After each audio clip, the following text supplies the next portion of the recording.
અમે કમસે કમ મારા અંદાજ પ્રમાણે 40 થી 42 વર્ષથી અમારી પાસે રાઉટીના પાસ છે. લીરબાઈ અન્નક્ષેત્રના નામથી અમારું અન્નક્ષેત્ર ચાલુ છે અને લીરબાઈ અન્નક્ષેત્રના નામથી અમારે અહીંયા માણાવદર અને જૂના રામદેવડા રણુજા રાજસ્થાન 3 જગ્યાએ અમારું અત્યારે અન્નક્ષેત્ર ચાલુ છે. અને અહીંયા ચા અને છાશ એ અમે રોડ ઉપર ઊભી અને પાઈએ છીએ અને ભોજન પ્રસાદ અમારી રાઉટીની અંદર ચાલુ હોય છે. સ્ટાર્ટિંગમાં તો અમારી બહુ વિકાસફળી હતી સર. એ 2 વર્ષ તો મેં નારાયણ સ્વામીના ઉતારામાં માતાજીને કહી અને ત્યાં 2 વર્ષ તો મેં ત્યાં રહ્યા.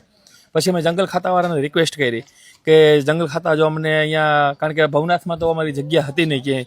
પછી જે નગરપાલિકા કહેવાય એમાં તો બધા ઉતારા પેક હતા. પછી આપણે જંગલ ખાતાવાળાને મળ્યા અને જંગલ ખાતાવાળાએ એમને સપોર્ટ કર્યો કે કાંઈ વાંધો નહીં, અહીંયા તમે ઉતારો નાખી હોય તો નાખી શકો એમ, પણ 5 દિવસ પૂરતી અમે તમને જગ્યા આપશું.